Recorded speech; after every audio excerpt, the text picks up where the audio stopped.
मंगलसूत्र टूटे, कई विधवा हुई, कई के परिवार उजड़ गए, कई के खानदान खत्म हो गए, लंबी खून की नदियां बहाई गई। आजादी के बाद ये कलंकित करने का कारनामा अगर किसी ने किया है तो कांग्रेस और उनके साथ वालों ने किया है। अरे धारा 370 हटाना असंभव है, ये कांग्रेस के लोग कहते थे, और धारा 370 हटेगी तो देश में खून की नदियां बह जाएगी। अरे एक चिड़िया भी नहीं मरी, चिड़िया ये 56 इंच वाले ने झटके के साथ फ्री कर दी। 70 साल तक कांग्रेसी झूठ बोलते रहे, भगवान राम से नफरत करते रहिए। ये अब इनसे कहो कि आप राम द्रोही हो, तो क्या आप ऐसा मत बोलो, ऐसा मत बोलो। अरे बताओ, जो भगवान राम के जन्म के प्रमाण मांगे, जो कहे कि राम कहां पैदा हुए, जो राम को नहीं माने, जो राम का नहीं, जो राम का नहीं, तो 3 तलाक भी खत्म करके देश के अंदर मुस्लिम बहनों का जीवन भी अच्छा बनाया। अब अपवित्र चीज को पवित्र करने के लिए गंगा जल छिड़कना पड़ता है। यशस्वी प्रधानमंत्री के नेतृत्व में वो धारा 370 को समाप्त करने का रिकॉर्ड आपकी बहन के माध्यम से ये गौरव कोडरमा को भी मिला। महर्षि करदम ऋषि की तपस्थली कोडरमा, मैं बाबा महाकाल की नगरी से आता हूं। भगवान बिरसा मुंडा की कर्मस्थली झारखंड, चंचला देवी शक्तिपीठ में विराजित देवी मां को भी प्रणाम करता हूं, और बाबा महाकाल की धरती से आता हूं तो आपको भी प्रणाम करता हूं। बोले महाकाल महाराज की। आपके नारों के गुंजायमान की ताकत बता रही है कि हवा किधर बह रही है। अपने आप एहसास हो रहा है, आपको वाकई लग रहा है। मुझे मालूम है कि कल हमारे विरोधी दलों की सभा इसी स्थान पे हुई थी, लेकिन जैसे अब अपवित्र चीज को पवित्र करने के लिए गंगा जल छिड़कना पड़ता है, ऐसे आपके सबके यदुवंशियों के चरण धरे तो सारी की सारी चीजें अपवित्र से पवित्र हो जाती है। मैं ये पक्का गारंटी ले सकता हूं। और यदुवंशी कौन? जो भगवान कृष्ण को माने, गोपाल कौन? जो गाय पाले और जो भारत मां की जय जयकार करे। और अब की बार तो और आनंद आया जब बहन अपने रिकॉर्ड बता रही थी कि आपने पिछली बार वोट दिया उनको, और उस वोट ने कैसा काम किया। पहला काम किया, 40,000 निरपराध लोग मारे गए कश्मीर के अंदर। उस कश्मीर के ऊपर कलंकित धारा जो 1947 से लगी हुई थी, यशस्वी प्रधानमंत्री के नेतृत्व में वो धारा 370 को समाप्त करने का रिकॉर्ड आपकी बहन के माध्यम से ये गौरव कोडरमा को भी मिला। कई बहनों के मंगलसूत्र टूटे, कई विधवा हुई, कई के परिवार उजड़ गए, कई के खानदान खत्म हो गए, लंबी खून की नदियां बहाई गई। आजादी के बाद ये कलंकित करने का कारनामा अगर किसी ने किया है तो कांग्रेस और उनके साथ वालों ने किया है। बड़े दुर्भाग्य के साथ कहना पड़ रहा है, और कितनी बेशर्मी के साथ बोलते थे। अरे धारा 370 हटाना असंभव है, ये कांग्रेस के लोग कहते थे, और धारा 370 हटेगी तो देश में खून की नदियां बह जाएगी। अरे एक चिड़िया भी नहीं मरी, चिड़िया ये 56 इंच वाले ने झटके के साथ फ्री कर दी। ये कलेजा होता है। हम तो इस बात के लिए गौरवान्वित होते हैं कि बदलते दौर में जब भारत का अब इतिहास लिखा जाएगा तो इस देश में एक ऐसी सरकार, एक गरीब परिवार से आने वाला व्यक्ति, अब गरीब होना अपराध है क्या? आप बताइए, अपराध है क्या? गरीब आदमी अपने जीवन को एक तरह से देश सेवा में दान करता है, पूरा जीवन अपनी देश सेवा के लिए लगाता है और इस देश में वो काम करता है जिसके माध्यम से अगर एहसान माने तो ये पूरा जीवन भी कम पड़ जाए। आप बताओ, इस देश में आतंकवादी घटना होती थी 2014 के पहले और ये कांग्रेस और कांग्रेस वाले सारे लोग बड़ी बेशर्मी से बहाना बनाते थे कि हम क्या करें, ये पाकिस्तान से आतंकवादी आते हैं, हम क्या करें, ये पाकिस्तान वाले मानते ही नहीं है, हम इनसे बात करेंगे, इनको समझाएंगे। ये वो सारी बातें जो एक काया आदमी करता है। मैं आज इस वीरों की धरती पे बताना चाहता हूं, आपने 2014 में वोट दिया और वोट क्या दिया, आपने नरेंद्र मोदी का हाथ मजबूत करके जो कमल खिलाया कि दुश्मन के घर में जाकर के मार करके ठिकाने लगाया कि नहीं लगाया? अरे लातों के भूत कभी बातों से मानते हैं क्या? बताओ, मानते हैं क्या? वो दिन है कि आज का दिन है? एक बार ने दो बार घर में घुस के मारा, या तो कन्हैया ने कृष्ण कुमार अपने कंस को घर में घुस के मारा था 5000 साल पहले। कंस बहुत ताकतवर था, कितने अपराध किए, वसुदेव देवकी दोनों को जेल में डाल दिया। कुर्सी के लिए क्या क्या करते हैं लोग, ये उस समय का भी उदाहरण था। लेकिन एक यदुवंशी ने सारे कष्टों को एक झटके के साथ हाथ के मुक्के से मार करके कंस का अंत किया था। हमारे लिए वो रिकॉर्ड भी याद है। और इतना ही नहीं, ये सारे लोग पता नहीं क्या क्या कहते हैं, लेकिन ये भी इतिहास है दुनिया के सामने कि कंस को मारने के बाद आपकी बहन जी शिक्षा मंत्री है। हमको इस बात की खुशी है कि हम उस वंश से आते हैं जहां कंस को मारने के बाद कुर्सी को लात मार करके दुनिया का पहला रिकॉर्ड बना है कि भगवान शिक्षा को महत्व देते हैं और उज्जैन में शिक्षा ग्रहण करने गए। ये इतिहास भी हमारे सबके सामने है। और शिक्षा भी कैसी शिक्षा, 14 विद्या, 64 कला, 18 पुराण, 4 वेद, जीवन में जो भी हो सकता है वो सब सीखा।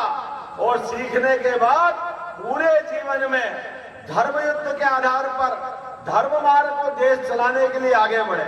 हमें इस बात की खुशी है, कष्टों के इस मामले में हम भी घबराने वाले नहीं है। इसलिए हमने 14 के बाद 19 में वोट दिया तो हमको मालूम है धारा 370 का कलंक माननीय मोदी जी ने हटाया, उससे आगे बढ़े।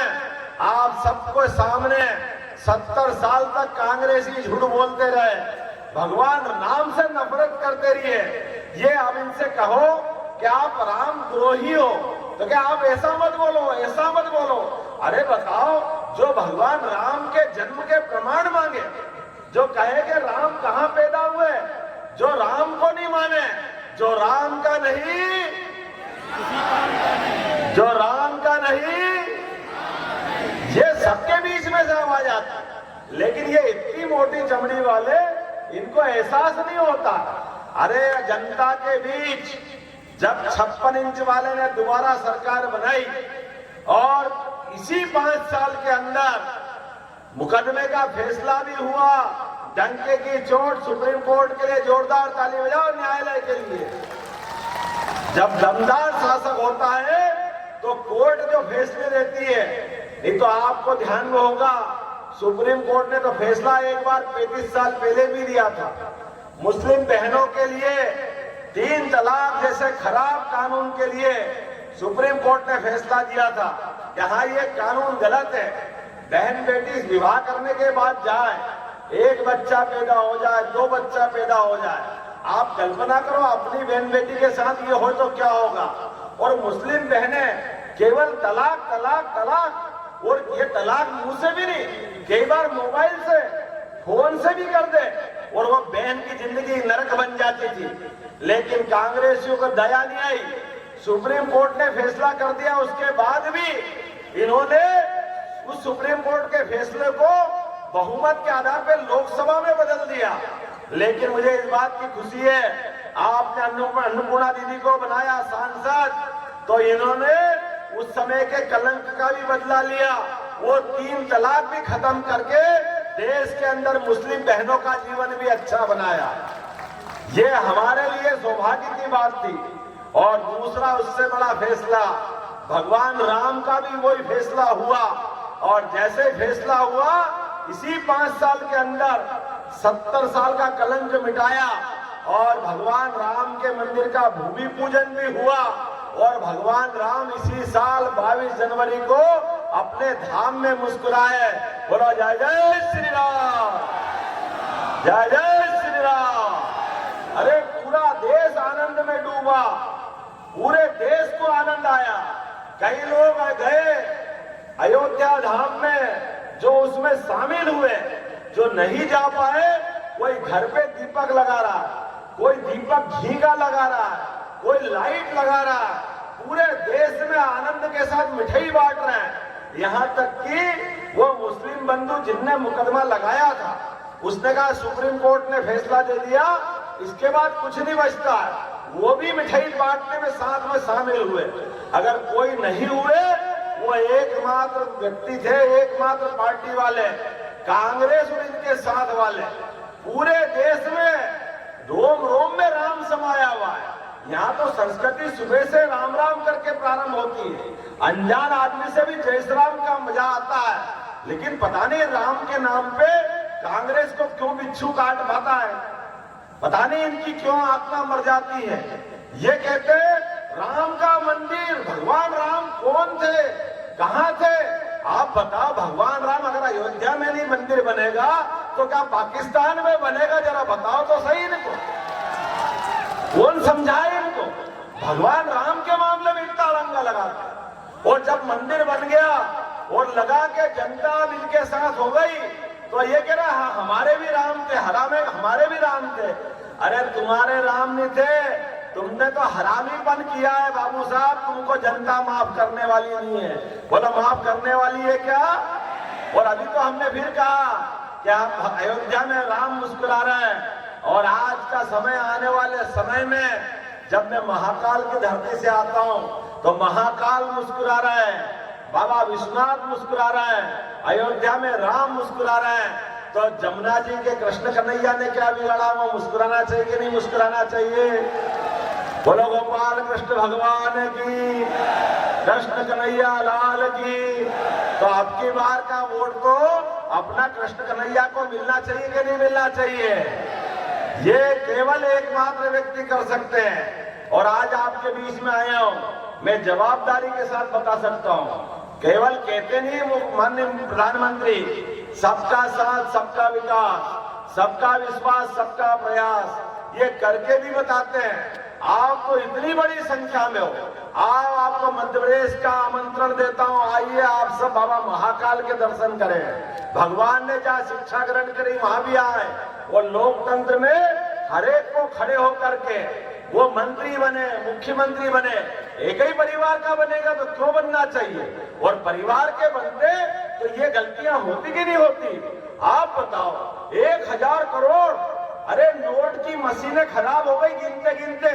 ये बेईमानों को शर्म नहीं आ रही? ये सारे इतने झारखंड को बदनाम कर रहे हैं। कोई नौकर के पास मिल रहा है, कोई चाकर के पास मिल रहा है, और तो और पहली बार ऐसा हुआ आपके तो मुख्यमंत्री अंदर चले गए। बताओ ये कौन सी दुनिया है? ये पूरे झारखंड का अपमान है कि नहीं? और एक बड़े वाले और दिल्ली में जो आए तो जमानत पे, लेकिन क्या कह रहे हैं, अगर आप मुझे वोट नहीं दोगे तो मुझे फिर जेल भेज देंगे। अरे कर्म ही ऐसे क्यों करते भैया कि जेल जाना पड़े? जरा समझाओ तो सही इनको। काम ऐसा करोगे और जेल जाने से डरोगे? ये ईमानदार लोग, ये 56 इंच वाले की सरकार है, जो डंके की चोट बोलते हैं, ना खाएंगे ना खाने होना चाहिए कि नहीं होना चाहिए? अरे ये हरिश्चंद्र की धरती है, भगवान राम की धरती है, भगवान कृष्ण की धरती है, ईमानदारों का देश है, जो जियो और जीने दो में विश्वास करता है। तुम जैसे बेईमानों के माध्यम से लोग लोकतंत्र को कलंकित नहीं होने देंगे। इसलिए कोई परसों गया, कोई कल गया, जहां मुकाम जरूर जाएंगे, छूटेंगे कोई नहीं। आलमगीर नाम भले हो सकता है, लेकिन चोरी करोगे तो जेल जाओगे। ये भाजपा वालों की जुबान है और भाजपा वालों की सरकार है, जिसने अपना चुनाव चिन्ह भी सोच समझ के रखा है कि ये फैले हुए कीचड़ में कमल खिलाना है। खिलाना है कि नहीं खिलाना है? तो आप और हम सब तैयार हो जाएं, जिन जिन को कमल खिला करके अब की बार और फिर एक बार अब सब तरफ से आवाज आ रही है। और आपकी आवाज आते आते कांग्रेस वालों की पेंट खराब हो रही है, उनकी हालत निकल रही है, वो समझ नहीं पा रहे हैं। और कई जगह तो आदमी नहीं मिल रहा है, तो ये डूबते जहाज के आदमी को लाए। पूरे देश से कम्युनिस्ट खत्म हो रहे हैं, उनके पते नहीं चल रहे हैं, लेकिन ये ढूंढ ढांड के कोई तैयार नहीं हो रहा है। आप मुझे मार, ये इनके प्रकार खड़ा कर दिया लाके। लेकिन हम सब मिलेंगे। ये भगवान राम की आंधी चल रही है और भगवान कृष्ण का मुस्कुराना बाकी है। तो बोलो हम सब तैयार है 20 तारीख को अन्नपूर्णा जी को जिताने के लिए। तो अपने स्थान पे खड़े हो जाओ, दोनों हाथ की मुट्ठी बांधो। जब तक कि एक एक वोट भाजपा के पक्ष में ही डल जाए, तब तक हम शांति से नहीं बैठेंगे। बोलो सब तैयार है? तो मेरे साथ बोलो भारत माता की, भारत माता की, प्रभु रामचंद्र महाराज की, कृष्णचंद्र भगवान की। बहुत बहुत धन्यवाद। भारत माता की जय।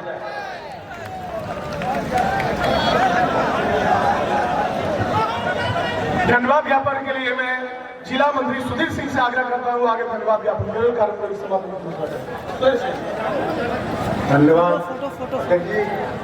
मैं इस कलकत्ता की धरती पे मध्य प्रदेश के लोकप्रिय मुख्यमंत्री डॉक्टर मोहन यादव जी को आभार व्यक्त करता हूँ। कोडरमा के सांसद केंद्रीय शिक्षा राज्य मंत्री माननीय टीना देवी जी को आभार व्यक्त करता हूँ। विधायक अमित कुमार यादव, विधायक नीरा यादव जी का आभार व्यक्त करता हूँ। और इतनी बड़ी संख्या